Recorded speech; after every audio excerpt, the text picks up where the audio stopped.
दोस्तों, मैं हूं राकेश कुमार और अभी आप देख रहे हैं आरके न्यूज बिहार। अभी हम मौजूद हैं नानपुर थाना अंतर्गत रायपुर गांव के एक कोड़िया रायपुर वार्ड नंबर 6 है। आपको बता दें कि कल जो है जमीनी विवाद की वजह से एक और जान चली गई। जिनकी जान गई है, मृतक का नाम तेतर धनकार बताया जा रहा है, जो कि 6 नंबर वार्ड में स्वच्छता कर्मी के पद पर काम भी करते थे।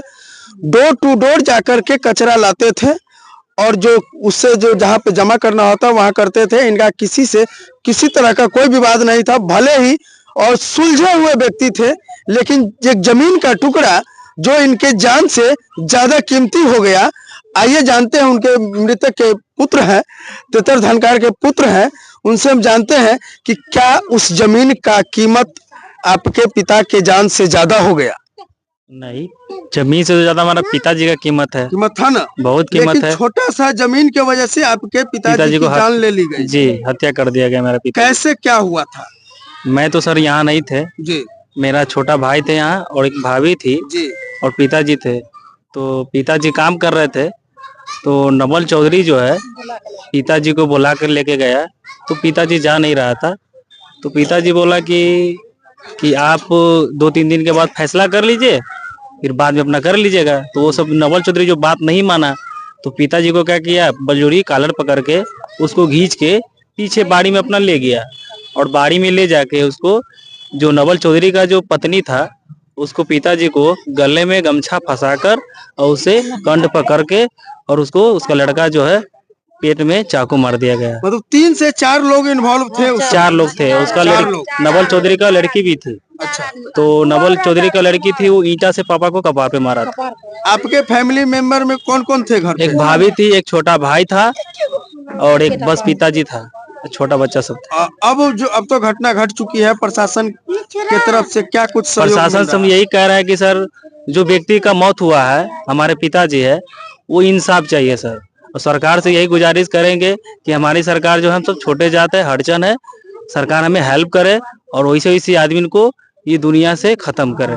यहाँ आप कहना छोटे जात है, हरिजन है जी। आपकी आबादी कितने घर हैं यहाँ पे? एक आबादी है बस सिंगल है? सिंगल है पूरे गांव में? पूरे गांव में आप अकेले घर हैं? अकेले घर है।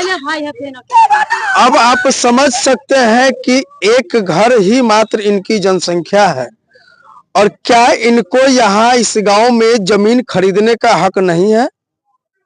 इनका दोष यही था कि इन्होंने जमीन खरीदा।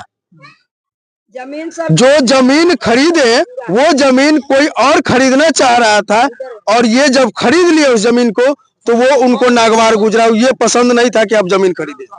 जी, जमीन खरीदे, यही विवाद हो गया। यही विवाद हो गया सर। हम जमीन दूसरे से खरीदे हैं और वो क्या किया, दूसरे को 1.5-2 लाख रुपया दे के वो हमारे जमीन में बलजोरी वो दीवार घेर लिया। हम तो माना किया कि मेरे जमीन में मत घेरो, तो अपना जमीन में घेरो। उस जोड़ लाठी के जोड़ से हमारे जमीन में घेर लिया। तो फिर इसके बाद हमको पता चला कि भाई जमीन में क्यों घेर रहा है, तो यही इससे विवाद चला और होने नहीं दे रहा है वो सब जमीन के विवाद से। अभी तक मामला सुलझा नहीं। समाज में भी बोले, समाज में बैठक हुई थी, बैठक हुई थी, मगर हुआ नहीं हुआ, बस टाइम पे टाइम। और प्लस में 1 साल पहले हमारे पिताजी को वो दरोगा को घूस देकर थाना में और मेरे पिताजी को घर में 4-5 पुलिस आकर मेरे पिताजी को मारा भी था। अच्छा, पीछे ले जाकर। तभी भी मेरा पिताजी बहुत बर्दाश्त किया। हम भी सब कुछ हम सब नहीं बोले हैं, तब हम ही सोचे कि समाज जब है तो समाज के साथ चलेंगे। आप हमको चाह रहे थे कि समाज में इस मामला का निपटारा हो जाए, मगर अब आप समझ सकते हैं कि ये चाह रहे थे और ये मृतक की पत्नी है। इतना गहरा सदमा कि इनका आवाज ठीक से ये बोल नहीं पा रहा है, आवाज लगभग खत्म हो गया है। जिस समय घटना घटा, क्या आप घर पर थे? हम तो घर पर नहीं थे, घर पर सैदपुर गए थे कुछ काम से। अच्छा, आपके हस्बैंड और क्या काम करते थे? सूप और डगरा बीनते थे। कचरा उठावे छी हमारा। अच्छा, तब हमारा जाके बचा। आप घर पर थे? हाँ सर, घर पर छे। क्या कुछ बलजोरी हमारे ससुर के लगे घींच के जबरदस्त? हाँ, कल के ढड्डी घेरे छी, हमारे ससुर कल के नहीं घेरेला, नापी जोखी कर ले, तब अपन तोर जमीन निकल तो तू अपन घेर लिया, हम अपन घेर ले। इतने बात ले मर्डर कर देलक। हाँ, गमछा ले पटा के उम्हर लोग देवाल दिसन क्या मर्डर कर देलक, छुरा भोंक देलक। छुरा भोगते हुए देखे? हाँ 2 जगह छुरा भोंकलक सर। 2 जगह। हाँ एक जगह पेट में, एक जगह पेट में से निकाल के कई जगह 3 जगह भोंकलक। आइए, ये मृतक का सबसे छोटा पुत्र है जो घटना स्थल पर मौजूद था।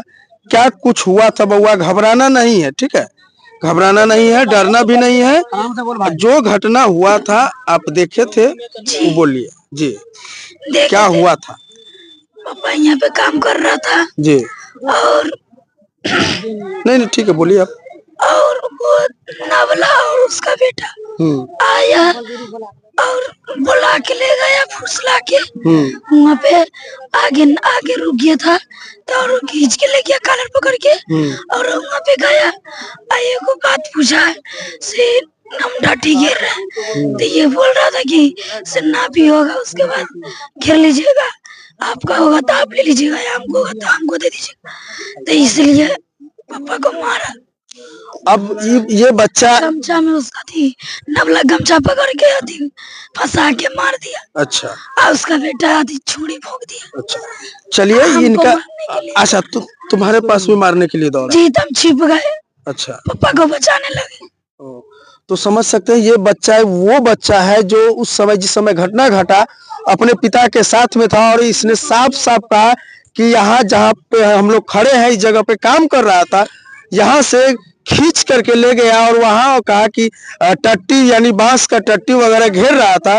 जो मृतक जो है मना किया कि इसमें तुम मत घेरो, अगर तुम्हारा जमीन है तो इससे पहले तुम नापी करवा लो, अगर तुम्हारा होगा तो तुम स्वतः घेर लेना।